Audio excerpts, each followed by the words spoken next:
Buenas tardes amigos, en tus propias palabras, soy Alejandro Ruiz y el día de hoy vamos a tener un programa muy interesante, simplemente porque vamos a platicar con un gran amigo de este medio de comunicación y sobre todo ciudadano comprometido, analista político, independientemente de los cargos públicos que ha ocupado. Manuel Andrade, gracias por estar aquí con nosotros.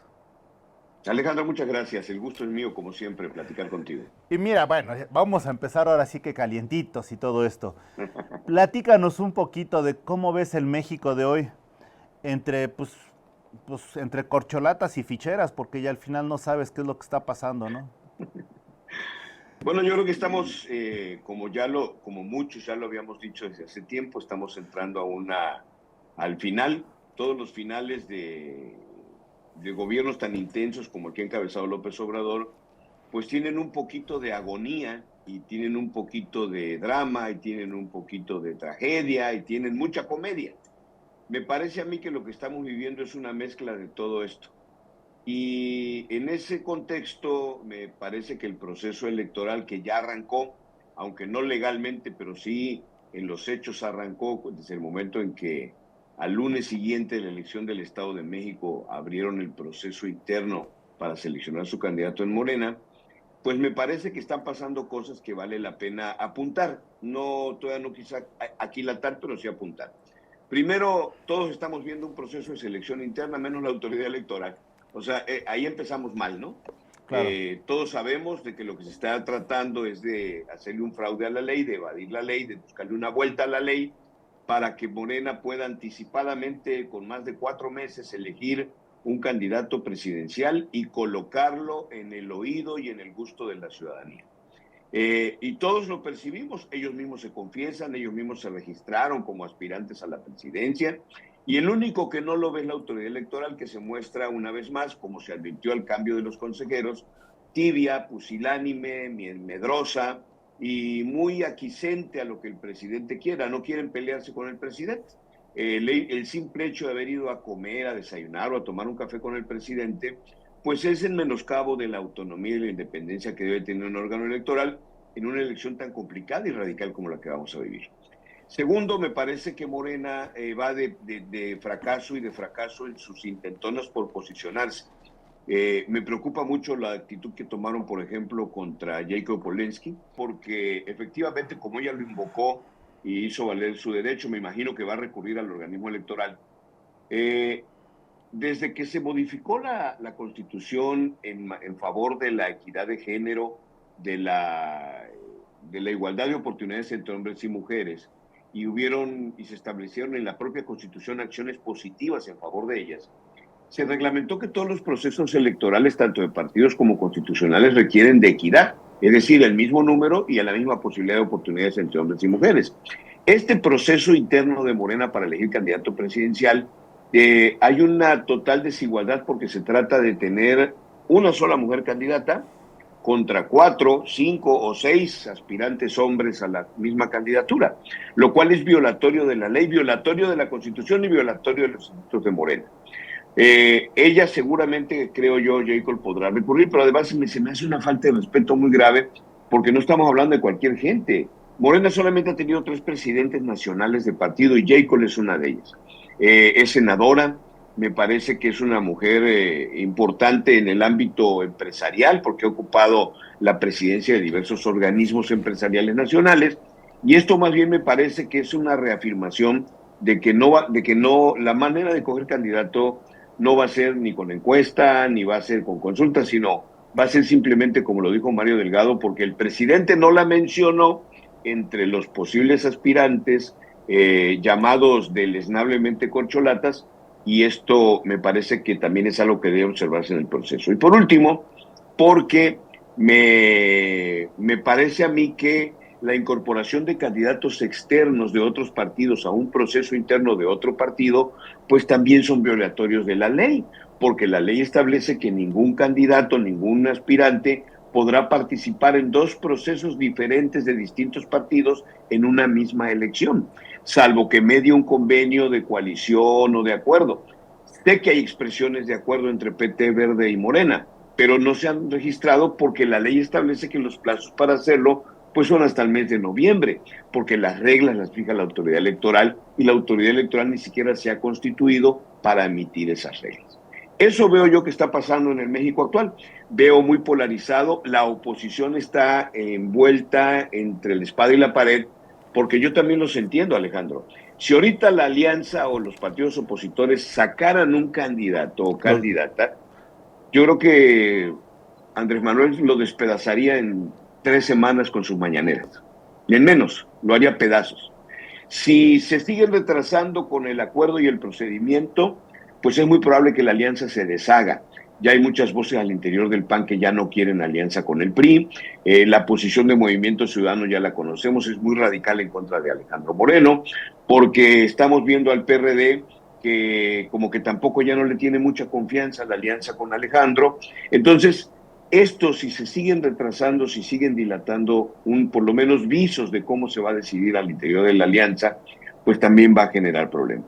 Lo que veo es un México distraído completamente en un tema electoral, fuera de tiempos y obviando problemas tan graves como la inseguridad, que como tú mismo lo has comentado en otros espacios, y aquí lo ha dicho mucha gente contigo, es el problema más grave que tenemos en nuestro país, el problema de la falta de seguridad, el predominio de la delincuencia organizada, la existencia de cárteles cada vez más adueñados del territorio nacional, la falta de crecimiento del país, los problemas de tipo internacional, este conflicto que tenemos con otros países, Perú. tanto de Estados Unidos como de con Perú. Lo de Perú es gravísimo. Entonces, estamos distraídos en estas caballadas en lugar de estar hablando de lo importante. Así veo yo ahorita México. No, y además, ¿sabes qué es verdaderamente lamentable? La cantidad de distractores. Nosotros ya, lo único que hemos producido durante estos 5 años o 4 años, son distractores. Distractores cada día, Sí, distractores cada mañana, pero realmente poco se ha hecho como país, ¿no? Tenemos obras emblemáticas de este gobierno, pero pues obviamente el nuevo aeropuerto internacional, o bueno, el Felipe Ángeles, no ha funcionado, a pesar de todas las formas que quieren hacerlo de operar, no ha operado. La refinería Dos Bocas, que todavía sigue sin producir, aunque ya está inaugurada. Nos vamos a lo que está pasando en el sur con el famoso Tren Maya, que al día de hoy las estimaciones de precio realmente no saben quién lo va a utilizar porque es muy caro para los de ahí. Y obviamente este transísmico que pues realmente no genera certidumbre a nadie, ¿no? Entonces, esas son las sí. emblemáticas. Fíjate que tienes mucha razón, pero además hay otros problemas que no se han logrado resolver a pesar del compromiso que había hecho López Obrador. A mí me llama la atención lo siguiente, ya tenemos casi 5 años, Alejandro, de gobierno. Ya sería el tiempo pertinente para poder hacer una evaluación entre lo prometido y lo cumplido. Ya podemos aquilatar si estamos peor o estamos mejor que en administraciones pasadas. Y por lo menos los números, los datos duros, no los otros datos del presidente, pues nos dicen, ahora sí que como dijo el dicho, cuando estábamos peor, pues estábamos mejor, porque ahorita se prometió combatir la corrupción, que fue la bandera emblemática de López Obrador. Si tú revisas su discurso, él dijo o sustentó que todo el progreso o el retraso que tenía el país se debía a la corrupción, que en la medida que se disminuyera la corrupción, que hubiera un combate a la corrupción, que se barrieran las escaleras de arriba para abajo, que se metiera a la cárcel a los corruptos, que devolvieran el dinero que se robaron, que se castigaran esas conductas, México crecería a más del 7%, habría mucha obra pública, se generarían empleos, se cambiaría el modelo educativo, haríamos las grandes obras de transformación que requiere el país. Resulta que como la corrupción no se combatió, sino al contrario, en este gobierno se incrementó, porque ahí está el caso de Segalmex, está el caso del Instituto para devolver al pueblo lo robado, lo de la CONADE que acaba de pasar ahorita con lo de las becas, está el caso de los negocios de sus hermanos, las casas de su hijo, a quien por cierto le gusta vivir en casas rentadas, pero de puros beneficiarios del gobierno, ¿no? Claro. Porque cada día se conocen más y más escándalos de corrupción y todo lo que prometieron fue un fracaso. No tenemos un mejor sistema de salud. Es más, desbarataron el sistema de salud. No tenemos sistema de salud. La gente está privada de poder sanar sus enfermedades. No se construyó un solo espacio de universidades o de educación pública. No tenemos a dónde mandar a nuestros hijos a las universidades públicas. porque nunca se resolvieron los grandes señalamientos de corrupción de gobiernos pasados, porque además no se hicieron las obras necesarias. No tenemos mejores carreteras, no tenemos más agua, no tenemos mejor drenaje, no tenemos mejores realidades y no tenemos seguridad. Entonces, todos los compromisos que este gobierno se hizo comparativamente con los gobiernos anteriores donde se señalaba la corrupción, la violencia, la inseguridad, pues yo creo que vivíamos mejor. Todos hemos perdido un poco de calidad de vida con este gobierno. Y si lo que este gobierno pide es continuidad, y es lo que ofrece con sus precandidatos o sus corcholatas, porque lo que piden es darle continuidad a este desastre, pues yo creo que la gente, a lo mejor yo me puedo equivocar en mi percepción, me puedo equivocar en mi análisis, pero quienes no podemos equivocarnos es el pueblo de México, analizando, revisando bien y no dejándonos distraer con todas estas señales equívocas que nos mandan para que no hablemos de lo importante. Desde luego. Y bueno, otra de las cosas, fíjate que hace unos 2 o 3 meses tuve la oportunidad de escuchar una plática de Porfirio Muñoz Ledo, donde nos comentaba que la verdadera fuerza del gobierno se iba a ver y del partido se iba a ver una vez que eligieran el candidato. Porque todo apunta a que, para muchos factores de la sociedad ya está elegido el candidato o la candidata, ya está elegida. En ese sentido, ahí vamos a ver realmente la verdadera contienda, ¿no? Porque sí, muy probablemente de ahí iba a salir un elemento inconforme, que se iba a ir a otro partido, y eventualmente iba a generarse el candidato de la oposición, que podría o no ser avalando a este candidato. En ese sentido, ¿cómo ves tú la perspectiva del dedazo y de los posibles escenarios para el futuro que viene? A ver, Alejandro, yo creo que todos los que andamos metidos en política, ya sea como actores, como analistas, como copartícipes de todo este desenvolvimiento político del país, tenemos claras varias cosas. O sea, no nos tragamos los cuentos que se generan en relación con la sucesión. Se reinstauró en el país un régimen, porque lo que ha habido es un cambio de régimen o un intento de cambio de régimen, no de sistema. El sistema es el mismo, pero cambiaron el régimen. Lo que están tratando es de reinstaurar lo más añejo, podrido, corrupto, condenable que tenía acumulado el país en las gestiones encabezadas por el PRI y el PAN del pasado. Hasta los mismos personajes, no nada más estamos hablando de la manera.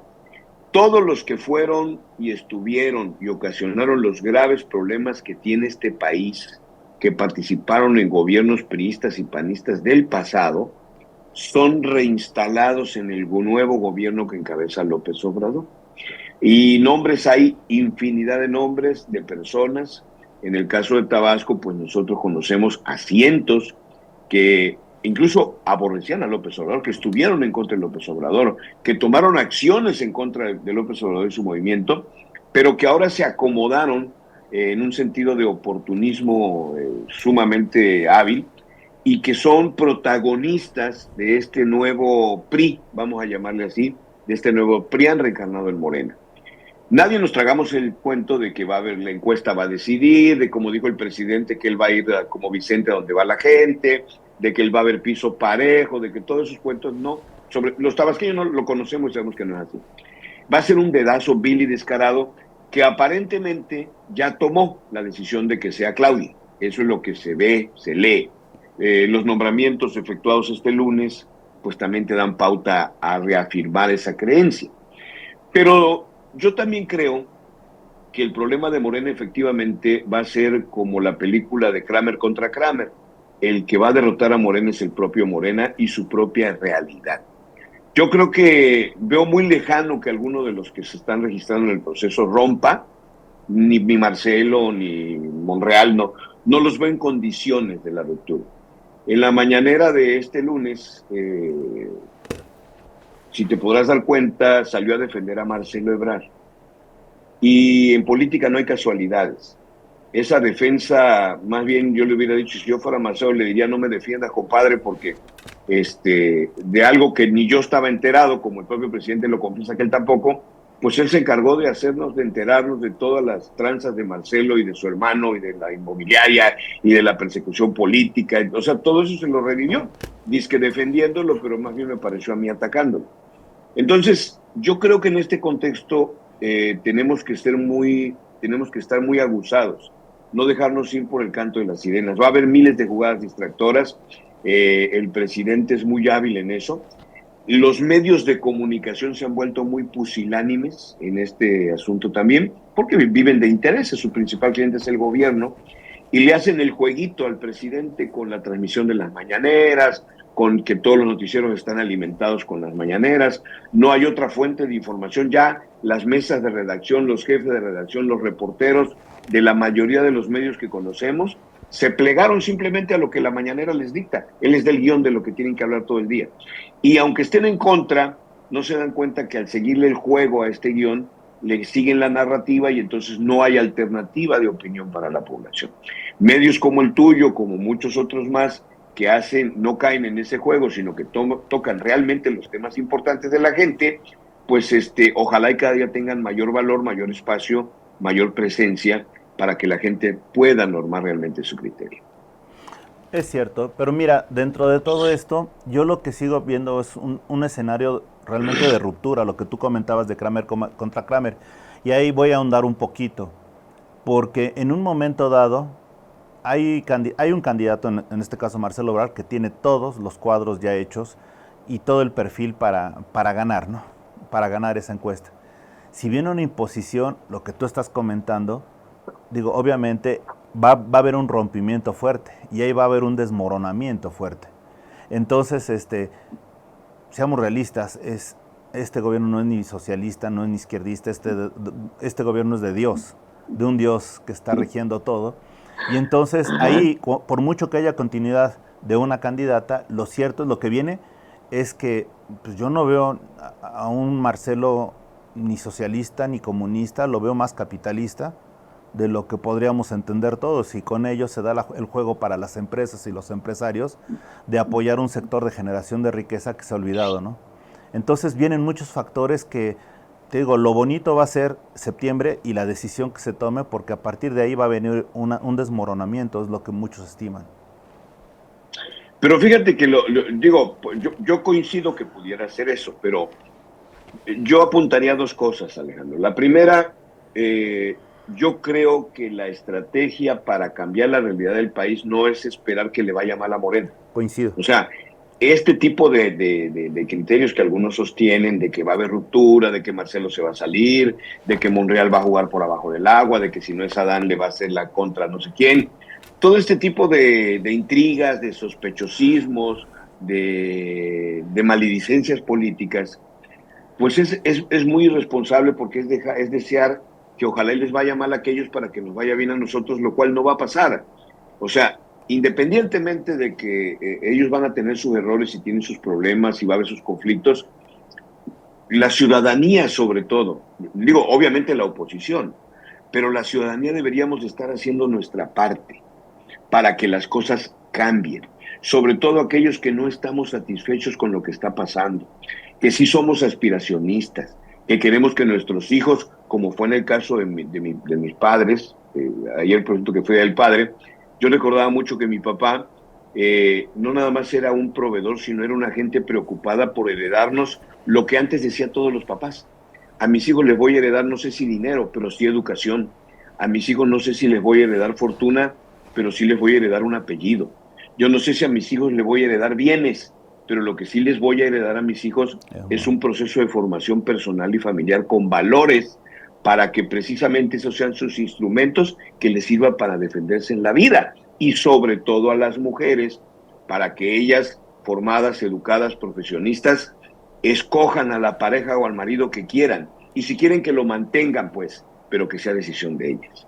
Ese modelo aspiracionista de la sociedad en el que fuimos formados, del que yo formo parte, que yo me rajo el cuero todos los días para darle a mis hijos lo mejor, que quiero que estudien en las mejores escuelas, que tengan la mejor preparación, que han sido criados por su mamá y por su papá, con reglas y límites en sus cosas, con consecuencias y premios cuando las cosas las hacen bien.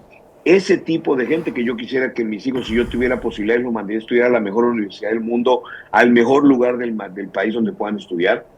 Eso es en contra de lo que está Andrés Manuel. Y yo no puedo estar a favor de una política de ese tipo. Quien no proponga alternativas como candidato o en el proceso electoral, en contra del continuismo que está ofreciendo Morena y sus precandidatos, llámese Marcelo, Claudia, Adán, Monreal, quien sea, no nos olvidemos que lo que están ofreciendo es darle continuidad a este desastre y no podemos estar de acuerdo. También es cierto que aunque sea Marcelo al que ya lo empiezan a vestir así como el moderado, como el clase mediero, como el razonable, como el ese, yo tengo mis dudas fundadas de que esto sea cierto.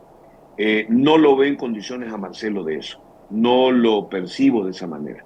Yo creo que todos están muy bien alineados con el presidente y que incluso si alguno de ellos ganase la presidencia y se rebelara o que quisiera cambiar de modelo, Andrés Manuel lo ha dicho veladamente, viene la revocación de mandato a los 2 años y el que se aparta del sendero de la transformación, pues se lo lleve el camión.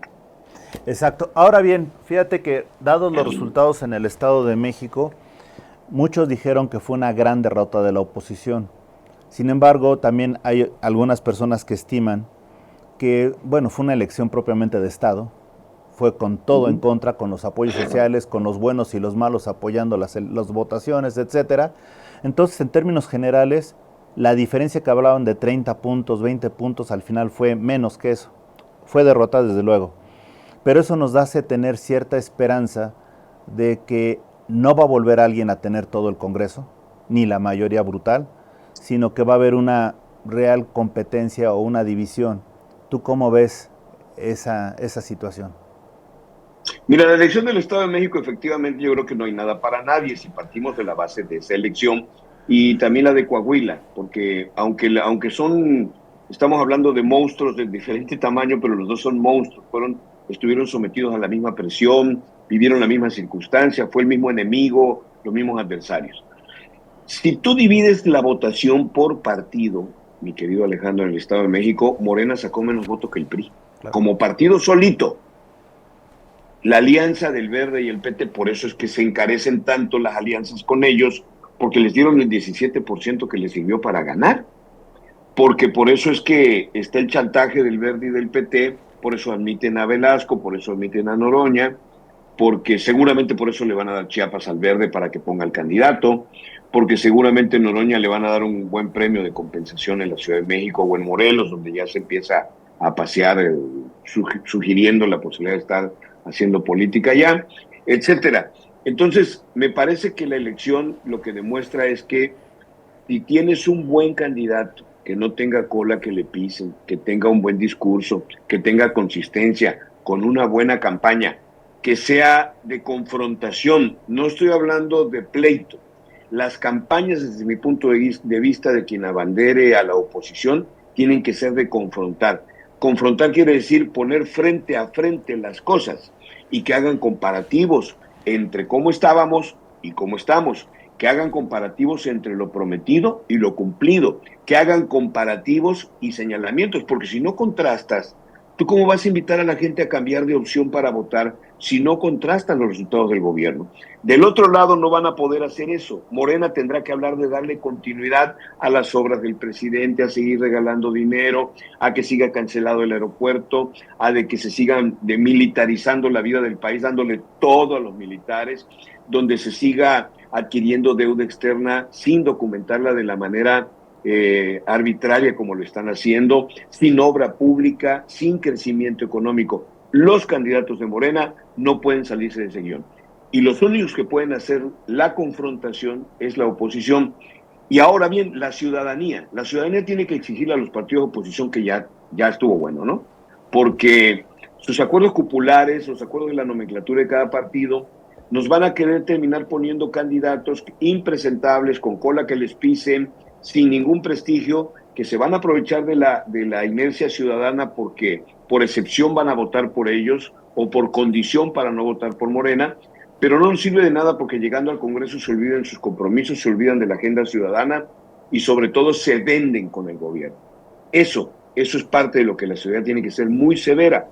Y depende entonces que presionen a los partidos de oposición para que postulen buenos candidatos comprometidos con lo que queremos. El Estado de México sirvió para eso. Sí se le puede ganar a Morena, por supuesto que se le puede ganar, pero se le puede ganar en la medida que se cumpla con todo esto. Pero con los dirigentes de partidos de oposición en la forma en que están actuando, sobre todo el PRI, lo veo muy difícil, lo veo muy cuesta arriba. Entonces, la ciudadanía también tiene que trabajar. Por ejemplo, me parece muy irresponsable que ahora toda la carga del problema se le echen a la Corte. O es que la Corte nos debe de salvar, sí, compa, pero ¿por qué no defendieron, por qué no pelearon contra sus diputados y sus senadores para que no hicieran todas esas modificaciones de leyes, que es lo que la Corte tiene ahora que apechugar? Esa es la importancia que yo veo de la elección de la elección del Estado de México. Y dependerá mucho de lo que como ciudadanos podamos hacer para que cambie la realidad. Ahora bien, se han mencionado muchos candidatos de la oposición. Tienes toda la razón en decir que no son los momentos políticos ni adecuados para sacar algún candidato. Sin embargo, hay una figura que ya emerge como candidato increíblemente, que es Xóchitl Gálvez.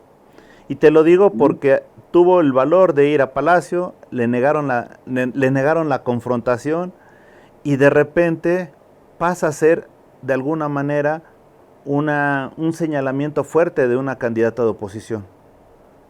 Lo haya o no buscado, se hablaba que quería la Ciudad de México, se hablaba otro, pero de repente pasa a figurar como una buena opción de esa oposición.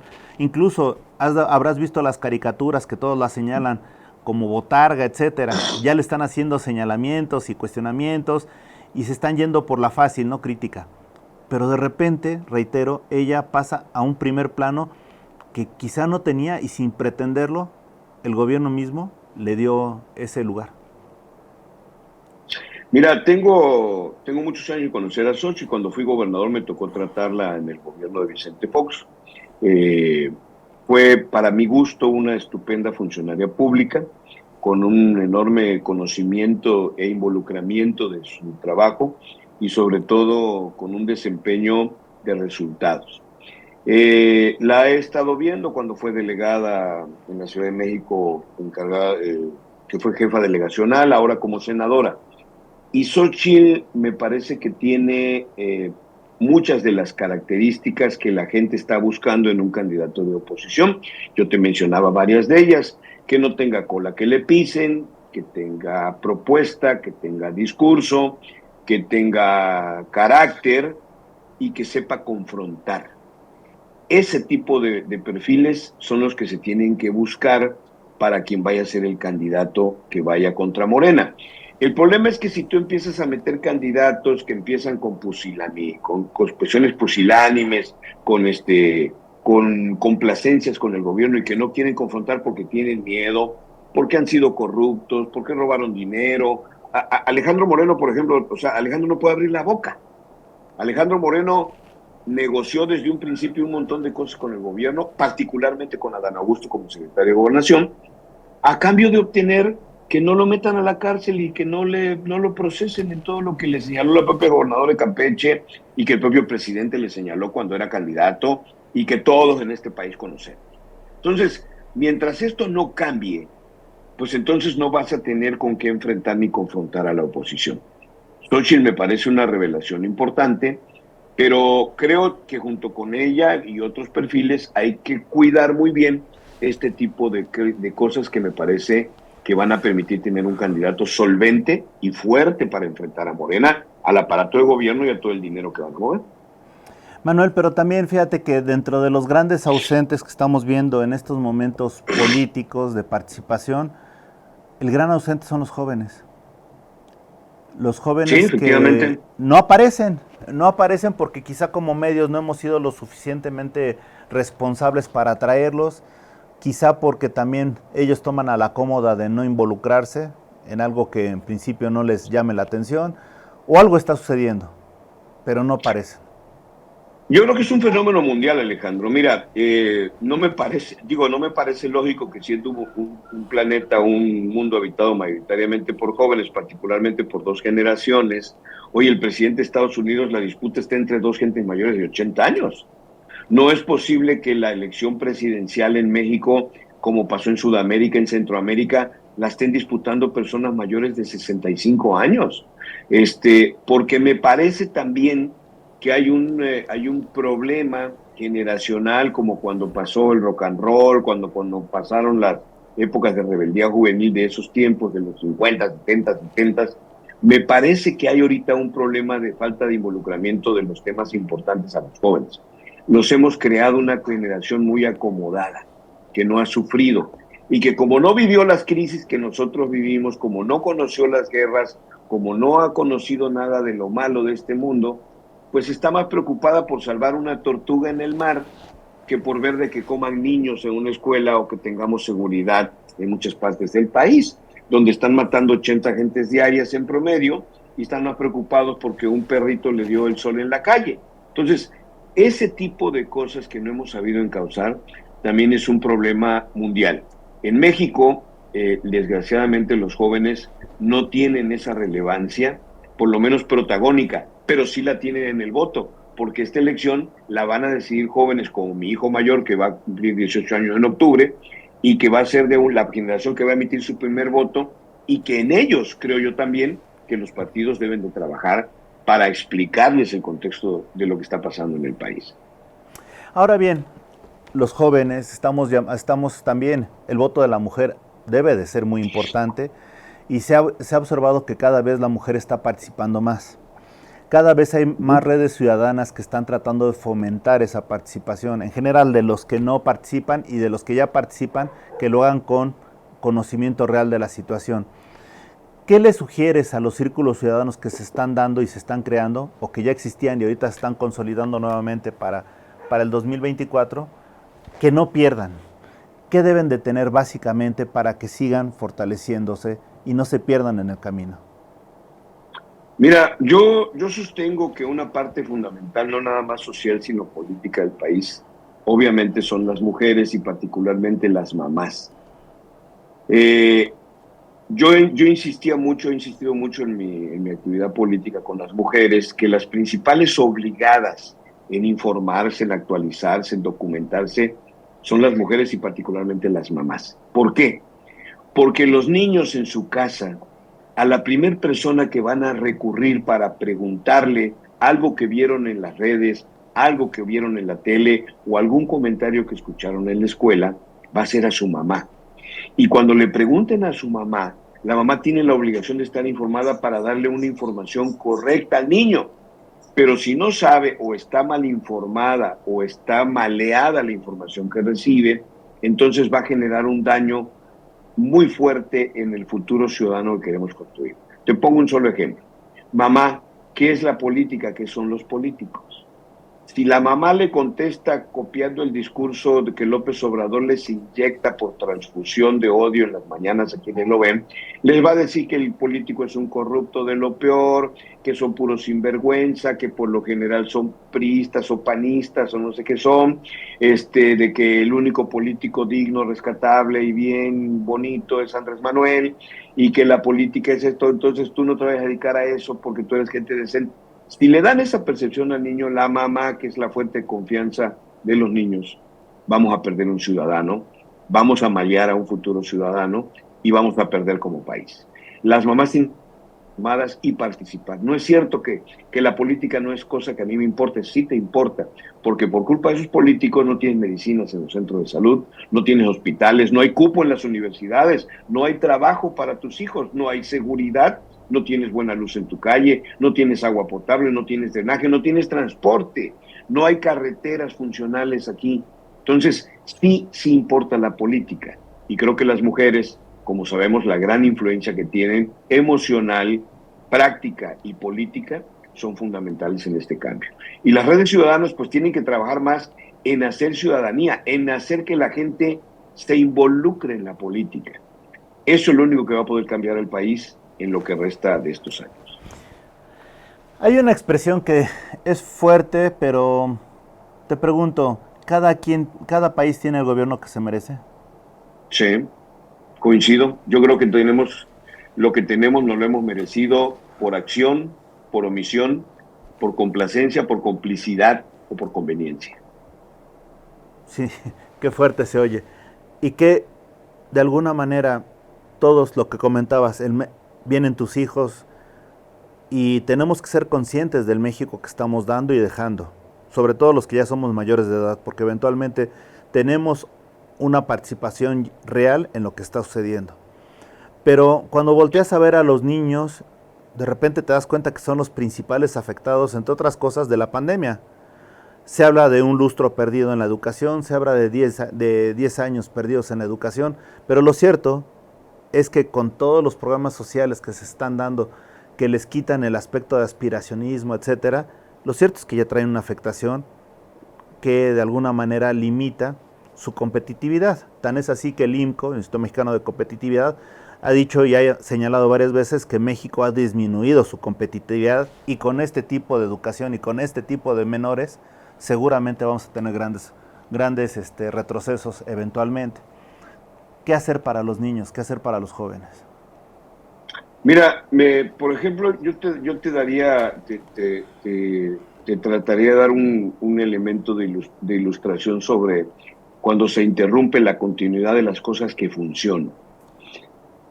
En México, con todos los defectos que se señalaba de los anteriores gobiernos, en México había cosas que funcionaban bien. Nuestro sistema de vacunación, nuestro sistema de educación del básico, se logró la cobertura de educación a nivel preescolar y a nivel primaria, se logró estandarizar el modelo educativo en casi todo el país para que la misma información de contexto la recibieran los niños de Mérida y de Ensenada. Y a todo lo ancho del país se rescataran los valores locales, se destacaran aquello que nos identifica y nos une como país, no que nos divide. Teníamos una sola versión de la historia. Cuando llegó este gobierno, ¿te acuerdas que empezó Andrés Manuel con esas locuras de que hace 10,000 millones de años, y el pleito contra los españoles, y el pleito por el penacho de Moctezuma, y todo ese tipo de loqueras, que lo único que buscaban era, o buscaron o lograron fue distraer la conversación? Pues esto tuvo sus efectos realmente en un cambio del modelo educativo que conocíamos. Muy poca gente conoce los libros de texto gratuito, pero hay afirmaciones en esos libros que me parecen muy graves para lo que es los valores que nos identificaban como país. Es de los temas que no se habla y no se discute. Por ejemplo, me parece grave ese tema en donde estamos cambiando la mentalidad y la versión de lo que somos y lo que queremos ser como país, sin que haya habido una labor de consenso en ningún mexicano, ni con los maestros, va. Porque tenemos un cambio de modelo de salud, porque anteriormente se vacunaba, se cuidaba la preservación de la salud de los niños en varios aspectos. Por ejemplo, se erradicó la poliomielitis.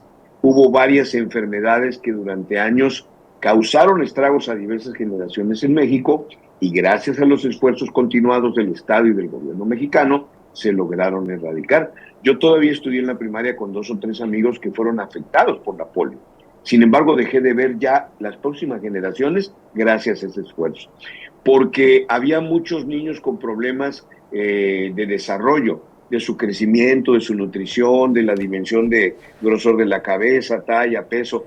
Sin embargo, el programa de desayunos escolares impulsados desde López Mateos hasta hace poco logró erradicar esa desigualdad en los niños de todo el país, porque fuimos creando espacios para que fueran mejorando en su proceso de formación educativa y generando empleos de acuerdo a las capacidades y a las disposiciones que cada niño tenía. Por eso se crearon las escuelas técnicas, por eso se crearon los CONALEPs, se crearon las escuelas agropecuarias, las pesqueras. Por eso se hizo ese esfuerzo. Este gobierno no le destina un peso a la educación en términos formales. Los aumentos de salario son raquíticos. No es cierto, como presumen con bombo y platillo, que el 8%, no es cierto. Los gobiernos anteriores dábamos más y mejor, porque no se ha construido vivienda para los trabajadores desde hace mucho tiempo, porque el Infonavit simplemente es un reciclaje de dinero, pero no ha generado unidades habitacionales nuevas, ni nuevas modalidades de crédito. Simplemente regala dinero a la mano, lo pone a disposición de los trabajadores y la gente ante la crisis se la gasta y no lo invierte, Alejandro, en lo que debe ser. Porque no hay oportunidades para estudiar en estos espacios que te decía, porque no tenemos ni siquiera salud mental, ni recreativa, ni emocional para nuestra gente. El número de suicidios en el país se ha incrementado drásticamente la salud mental de los mexicanos y la falta de oportunidades para el crecimiento espiritual de las personas, el desarrollo artístico-cultural ha venido en decremento. ¿Qué hacer? Pensar bien por quién vamos a votar, por qué vamos a votar y por quién vamos a votar. La única forma de cambiar eso es esto, y hacernos responsables cada quien para que efectivamente, como se dice, cada pueblo tiene el gobierno que se merece en función de lo que decide. Excelente. Manuel, tú eres una persona que analizas bien la situación, el analista político que eres. ¿Dónde la gente te puede seguir? Porque siempre es bueno tener elementos fundados y sobre todo elementos reales de lo que está sucediendo. Y no todos tienen ese don que tú tienes de ser concreto, analítico, específico y objetivo. Muchas gracias, Alejandro. Pues mira, yo mantengo permanentemente mi presencia en redes sociales. Estoy en mi página de Facebook, mi fanpage, estoy en YouTube, todo con mi nombre, Manuel Andrade. Estoy en todas las redes, en TikTok, estoy te decía yo, en Facebook, estoy en Instagram. Y si me lo permites, te voy a mandar los datos completos de todas mis páginas para que tú me hagas el favor, así como lo has hecho hasta ahorita, de compartirlo y con el privilegio de estar siempre contigo aquí platicando de temas tan importantes como estos que hemos hecho el día de hoy. Y ojalá que también tengamos nosotros a través de nuestro medio la posibilidad de compartir tus opiniones como las hagas y cuando las hagas, porque créeme, Gracias. es importante que nosotros tengamos a veces luz. Sabemos los datos y los otros datos, pero hay veces que nos falta un poquito de orientación en cómo interpretarlos. Y esa interpretación es básica. Te lo agradezco mucho, Alejandro. Va a ser un placer para mí hacerlo y estar contigo. Nos faltan 7 minutos y hablando de interpretación. ¿Sí? ¿Cómo ves cuál es tu interpretación del movimiento en gobernación? Bueno, mira, me parece a mí que hay que, o sea, en política no hay casualidades, ¿eh? O sea, eso también quiero que, me gustaría que la gente lo entendiera. Aquí nada pasa por casualidad, ni nada fue accidente, ni nada se improvisó. Menos tratándose del momento en que está viviendo el gobierno de López Obrador. Yo pensé que la persona adecuada, indicada o que se adaptaba más al modo de ser de López Obrador, porque lo conoce por la cercanía, era César Yanes. Yo incluso pensé que César Yanes como subsecretario, no entendía yo su llegada a la subsecretaría, salvo que fuera para ocupar la secretaría en el tramo más complicado que va a ser este año que queda de gobierno. Sin embargo, el haber nombrado a la exsecretaria del Trabajo forzosamente me remite a lo que yo conozco de lo que representa este nombramiento en la persona de ella, hija de Berta Luján, podríamos llamarle, como en una ocasión escuché de un connotado comunista o socialista ya fallecido, es la cachorra del ala más radical y más, vamos a llamarle exponencial del movimiento que López Obrador encabeza. Claudia Sheinbaum, si tú recordarás, hace 2 o 3 años la mencionó como un posible proyecto de futuro, de un relevo generacional del movimiento hacia lo que viene políticamente para Morena.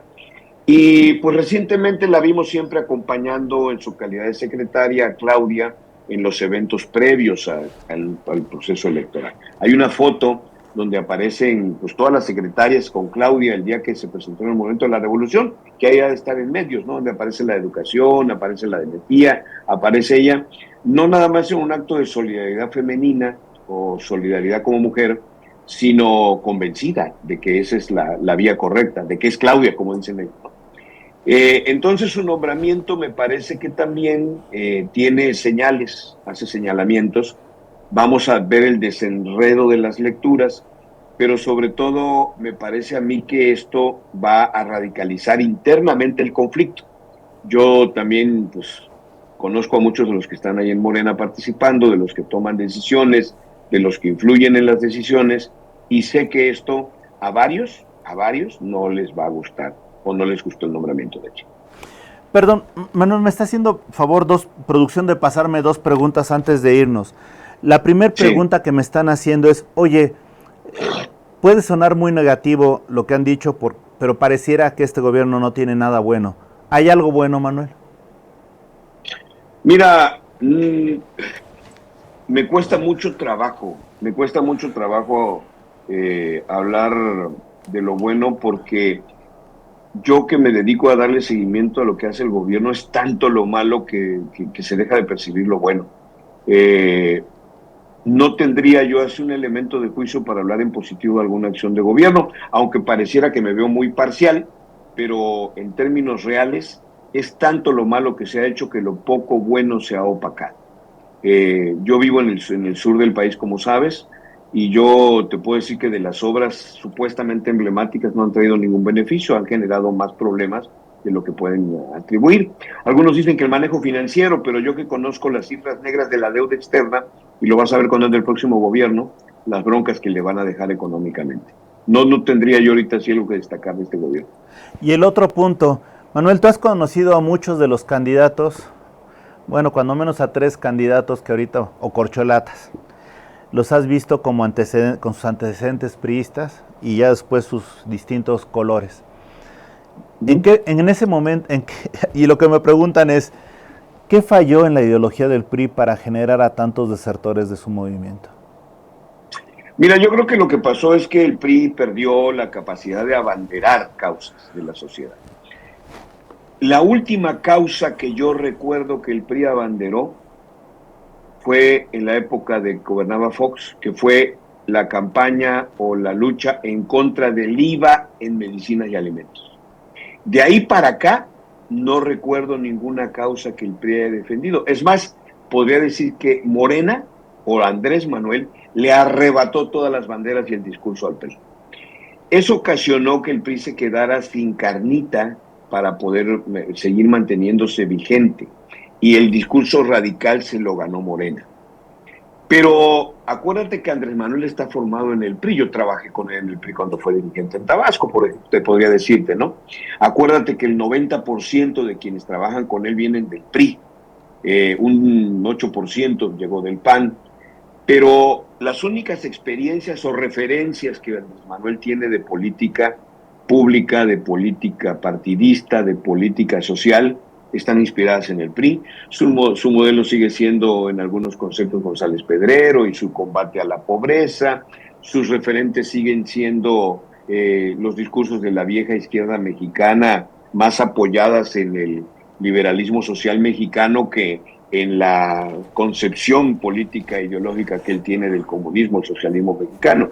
Entonces, yo creo que lo que le pasó al PRI es que lo desfondó Morena, y eso ocasionó una migración de cuadros del PRI a Morena, oportunistamente hablando, que están colocados ahí y que ahorita están ofreciendo darle continuidad a los mismos problemas que ellos ocasionaron. Y tienen nombres y apellidos, o sea, no hay nadie que se pueda excusar de ese proceso. Eso le pasó al PRI y se quedó sin militancia. Yo veo que el PRI es un partido que le dio grandes servicios al país, que le sirvió mucho a México, que creó instituciones, que generó muchas cosas, pero que lamentablemente todo por servir se acaba, y el PRI se acabó sin servicio. Y perdón que lo diga, pero a unas horas de que pasó el Día del Padre, ¿el PRI es padre de Morena? El PRI debe de ser, pues sí, el padre y el abuelo de Morena al mismo tiempo. Hay una dicotomía así medio mesiánica. Y ya ves que como Morena es así como una religión, ¿no? No es un partido, es una religión, pues algo de místico tiene también eso. Excelente, Manuel, pues te agradecemos mucho. Siempre cerramos el programa con en tus propias palabras quién eres, pero me queda claro que ya no la contestaste la vez pasada, pero yo sí te diría, en tus propias palabras, ¿cuál es el escenario de 2024 si los ciudadanos se mantienen alejados? Yo creo que como nunca, y voy a repetir otro pasaje bíblico, en las manos de la ciudadanía está lo que ha de vivir o lo que ha de morir. No dejemos morir al país. Muchísimas gracias, Manuel. Gracias por siempre estar dispuesto para platicar con nosotros. Te mando un abrazo, me da mucho gusto verte. Gracias. Gracias, Manuel. Y gracias a ustedes que nos han seguido. Esto ha sido en tus propias palabras. Hasta la próxima.